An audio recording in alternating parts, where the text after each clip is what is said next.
CM Chandrababu ఉపాధ్యాయుడిగా ఆకట్టుకున్నారు.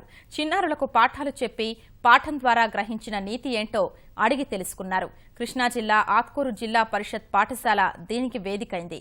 కేంద్ర మంత్రి వెంకయ్య సైతం ఆ పాఠశాలలోనే కొద్దిసేపు పాఠాలు బోధించారు.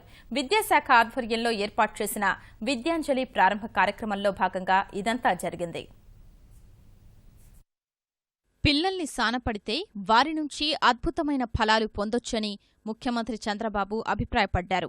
విద్యార్థుల నైపుణ్యాన్ని పెంచేందుకు రూపొందించిన విద్యాంజలి కార్యక్రమాన్ని కృష్ణా జిల్లా ఉంగుటూరు మండలం ఆత్కూరులోని జిల్లా పరిషత్ పాఠశాలలో ప్రారంభించారు. కార్యక్రమంలో భాగంగా ఉపాధ్యాయుడిగా మారిపోయిన సీఎం చంద్రబాబు దురాస దుఃఖానికి చేటు అనే నీతికథను విద్యార్థులకు బోధించారు. 45 నిమిషాల పాటు విద్యార్థులకు పాఠం చెప్పారు. నీతి కథ ద్వారా ఏం తెలుసుకున్నారో చెప్పాలని విద్యార్థుల్ని అడిగి తెలుసుకున్నారు.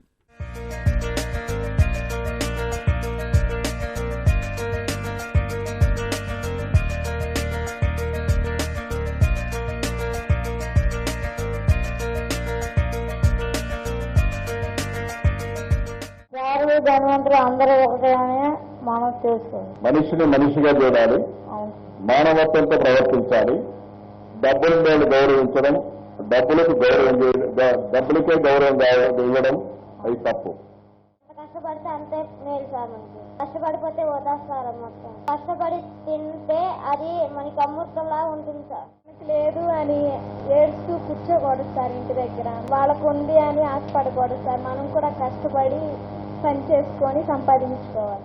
కొన్ని పుస్తకాలు అప్పుడప్పుడు చదివితే మీకు ఒక ఆనందం ఉంటుంది, మీకు ఒక మానసిక ఉల్లాసం ఉంటుంది, ఆనందం ఇస్తుంది. మీ జీవితంలో ఒక మంచి పౌరుడిగా తీర్చడానికి ఉపయోగపడుతుంది. మీరు పుస్తకాలు ఎందుకు చదవాలి, నీతి శతకాలు ఎందుకు చదవాలి, ప్రపంచంలో జరిగే విషయాలు ఎట్లా నేర్చుకోవాలి, మీరు ఏ విధంగా మాట్లాడాలి, మీరు ఏ విధంగా ఉపన్యాసాలు ఇవ్వాలి. జ్ఞానం అనేది మనందరికీ వచ్చేది ఎక్కడి నుంచి వస్తుందంటే చదువు వల్ల వస్తుంది. చదువు వల్ల జ్ఞానం వస్తుంది. ఆ జ్ఞానం వల్ల మనం మంచి పౌరులుగా తయారవుతాం. ఉపాధి, అదే మరి జీవితంలో సుఖ సంతోషాలు ఇవన్నీ వస్తాయి. ఆ సందర్భంగా తీసుకున్నటువంటి ఈ విద్యాంజలి కార్యక్రమంలో నేను ఇక్కడికి వచ్చి మీతో మాట్లాడడం నాకు ఎంతో ఆనందంగా ఉంది. ఆత్కూర్లోని స్వర్ణభారత్ ట్రస్ట్ కార్యక్రమంలో పాల్గొనేందుకొచ్చిన కేంద్ర మంత్రి వెంకయ్యనాయుడు అదే సమయంలో చంద్రబాబు వద్దకొచ్చారు. సీఎం విద్యార్థులకు పాఠాలు చెప్పడం చూసి స్ఫూర్తి పొందిన ఆయన సైతం విద్యార్థులకు కొంతసేపు పాఠాలు చెప్పారు. ఒక ఊళ్ళో వడ్రంగి ఉన్నాడు. వడ్రంగి అంటే తెలుసు కదా.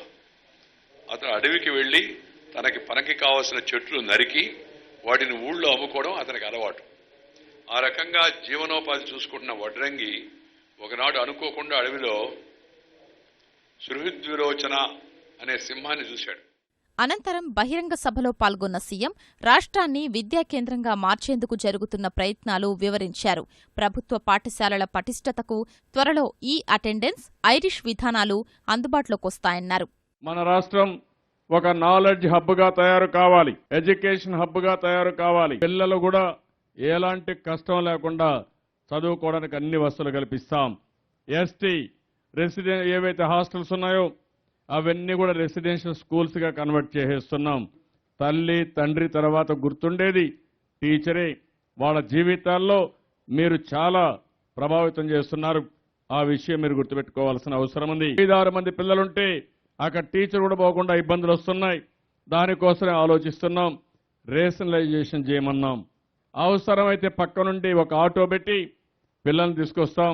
మీరు 24 గంటలు చదువుకోవడమే కాదు, ఒక ఆటలు ఆడుకోవడం, లేకుంటే ఒక పద్యాలు రాయడం, ఒక పాఠాలు చదవడం, లైబ్రరీకి వెళ్ళడం, లేకపోతే ఒక మన కూచిపూడి డ్యాన్స్ నేర్చుకోవడం, లేకపోతే నాటకాలు వేయడం, మీకుండే క్వాలిటీస్ ఏవైతే ఉన్నాయో దాన్ని ఉపయోగించుకుని మీరు మానసిక ఆనందాన్ని పొందాలి.